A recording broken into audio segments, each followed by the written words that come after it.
Abhikshit, you are watching Mathx YouTube channel. So, in this video, we will be diving back to a brand new question from a very reputed examination. Due to copyright issues, I will be not expressing the name of the examination, but it's, trust me, is one of the most reputed examinations in the world. So, just dive into the question. And firstly, this question is from a topic of physics which is known as fluid mechanics, and moreover, the whole fluid mechanics is also not required to solve this question, because this came from a very small subtopic, and you may seem that the question is very gigantic, but I am trust me in these words, this question is quite easier one as compared to all the other questions that came in these examinations. And so before starting that, if the guys that are not familiar with me, my name is Abhikshit, and I am a class 11 student preparing for my JEE and some other stuffs. So let's dive into the question without doing some other talkings. Firstly, the first thing that you will be proceeding before doing the question is to just read the question and try to understand each and every words that are used, and why the particular word is going to be used in these questions. So, a drop of liquid of volume V is submerged between two parallel smooth plates until the liquid thickness becomes h, which is very small. Compared to the liquid radius extent r, the contact surface between the liquid and the part with respect to A is alpha, and the liquid slash air surface tension is delta. Gravitational effect is neglected, and they told us to find, means to derive an expression expression for the downward force required to hold the place in position in terms of V, R, alpha and delta. So let's just explain what the question is trying to say you. So I think you have already all of you have noticed that when you take a small droplet of liquid and squeeze the droplet of liquid between two plates, what is the notable observation is, one of the notable observation is the area increases up to a particular position, and then the liquid flows over into different directions with if you give a particular amount of force. So what the question says that here is a, so I have drawn a liquid. So consider it is a liquid drop. Consider it is a liquid drop. Oh boy. So it is a liquid drop, and I'm drawing it here, bro. Liquid drop, and this liquid drop has been squeezed by two parallel surfaces. Two parallel surfaces have squeezed the liquid. So for squeezing, what you have to do, apply force on both the sides, F1 and F2. Applying force on both the sides. So after some times, what you can observe, that the liquid has taken up a shape like that. The sides got rounded up, but and these two circular plates are the plates that have been used to do such kind of condition to the liquid droplet. Okay, now what they told us that the thickness becomes h. So this thickness is h, which I have already denoted, and this thickness is very small as compared to the liquid's radial extent. Radial extents means the radius of the liquid from the center of the plate is known as the radial axis that I have already drawn in this diagram. Now the contact surface between the liquid and the plate with respect to air is alpha. So for that, let me magnify this image and make it an image like that, okay. So this is the surface. Taking this only one part, what you are getting, and shape like that.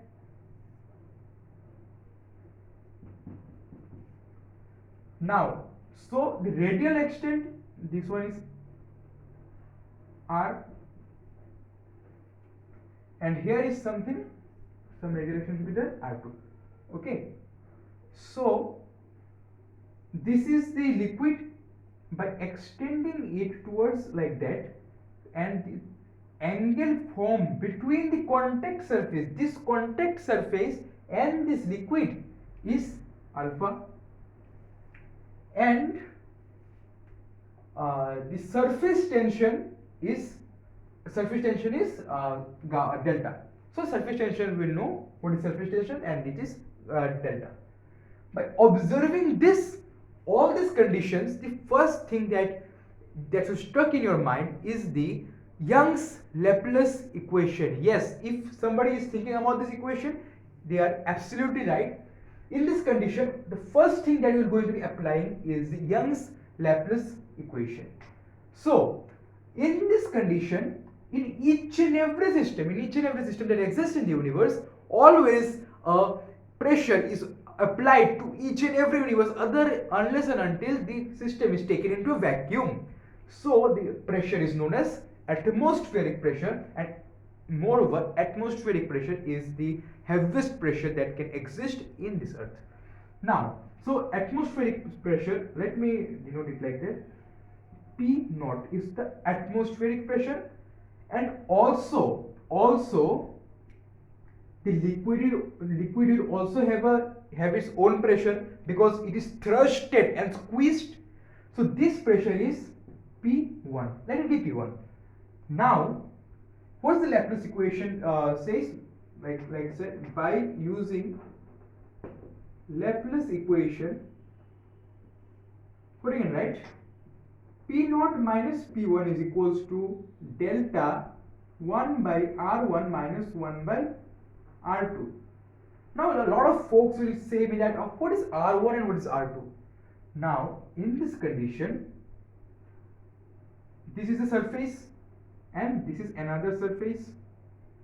This is the cross section. R1 is the radial lines that are perpendicular to each other. Like this is an radial line and this is another radial, means you can say it as radial surfaces. So this is R1 and this is R2. Now in this question, they had already given us the radial extent as R. So means we can replace the R1 as R, means P0 minus P1 is equals to delta 1 by R minus 1 by R2. Sorry, 1 by R1 minus 1 by R. Okay, 1 by R. Now, for you to find, that is the derive the expression of the downward force. So here, can you be able to see any terms in F? No. So let's dive into the equation. So we know that this whole thickness is h. So by taking it half, we can say that through symmetry, this is h by 2, and this is a radius, and this is a radius, and this is a tangent. If we extend, this is a tangent of this circle. So radius and tangent will always make 90 degree. So this is perpendicular lines. This is alpha. This is 90 minus alpha. This is again alpha. This is called angle chasing. If you have done mathematics Olympiad, so you may always know about angle chasing. This is alpha. This whole is 90. So this is alpha, then this is 90 minus alpha. And if this is alpha, 90 minus alpha, again this is 90. So 90 minus 90 minus alpha is again alpha. So this is alpha. So what we can write? We can write it as we can write R1 cos alpha is equals to h by 2, and R1 is equals to h by 2 cos alpha, but we need 1 by R1, so we'll just reciprocate it. 1 by r2 is equals to 2 cos alpha by h, 2 cos alpha by h. And a very significant word that is given in this question is uh, thickness h, which is very small as compared to the radial axis, which is very small, means this r is very what sorry, this h is very small as compared to r. So we can, what you can write, this r is very greater than h. So as r is very greater than h, so 1 by r is can be neglected because this can be approximated as 0. So that's why 1 by r can be approximated as 0, so we can just neglect it. So what we can write, p naught minus p1 is equals to delta, we can replace 1 by r1 as 2 cos alpha by h minus, so this we can't don't want to write because it can be neglected, and the reason I have already given to you. Now just multiply it, p naught minus p1 is equals to 2 delta cos alpha by h.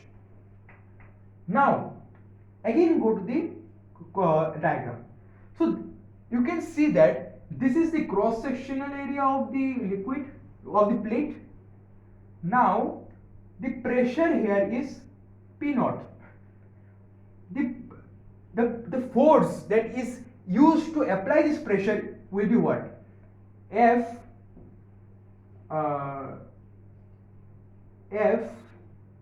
let the force be F, yeah, because we have already know that the force is F. You can just imagine that the force is F. So what we know, pressure is equals to force by area. So force will be what?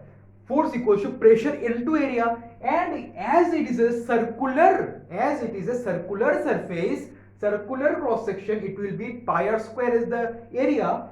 So it will be F pi capital R square, and from the downward direction we'll be getting another force that will be applied by the pressure applied by that particular liquid. So which will be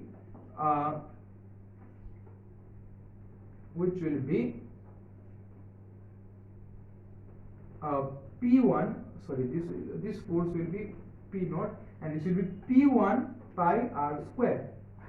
P1 pi R square. So as this whole system has to be in equilibrium, so what we can write, the sum of all the forces should be equal, and there is another force that we have to find. Sum of all the forces should be equal. So what we can write, it as F plus P naught pi R square is equals to P1 pi R square. Now F can be written as pi R square P1 minus P naught. Now we already have the value of P naught minus P1. So P1 minus P naught will be what? P1 minus P naught will be minus 2 delta cos alpha by h. Just replace it here. F is equals to pi R square minus 2 delta cos alpha by h. So here we get an answer, but now also an extra variable h is there, which we do not, which the question, according to the question, we can't able to express the answer as h.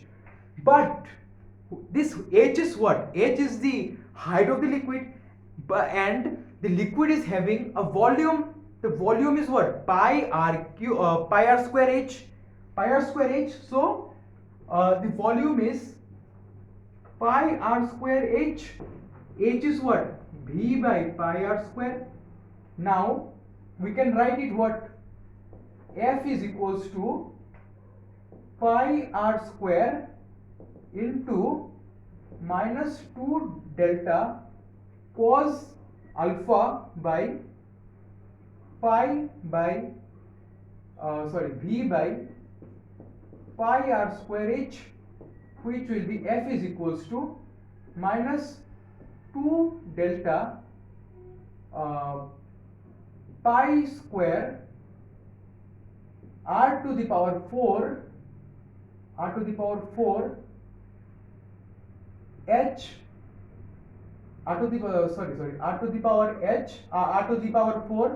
into cos alpha by b. So this is the expression, this is the answer which we need, that is b is equals to minus 2 delta pi square r to the power 4 cos alpha by b. So this is the answer. And can you able to say me that why this answer is coming in negative? Why this answer is coming as negative? Because the force I had taken what the force is taken in you can see that the force is taken in upwards direction. So as the answer is coming in negative, so that means my assumption is wrong. My assumption is wrong, and the force should be applied from the downward direction. Force should be applied from the downward direction, because this whole positive or negative only denotes that in which direction the force is applied. So this is all about this question, and I think you get you enjoyed solving this question. And for more this in-depth concept analysis, you may just you can just subscribe to my channel, and if you want to ask me any question, you can DM me in my Instagram, which I had already given in my about section of my channel. So meet you in the next video. Bye bye, peace out, bye bye.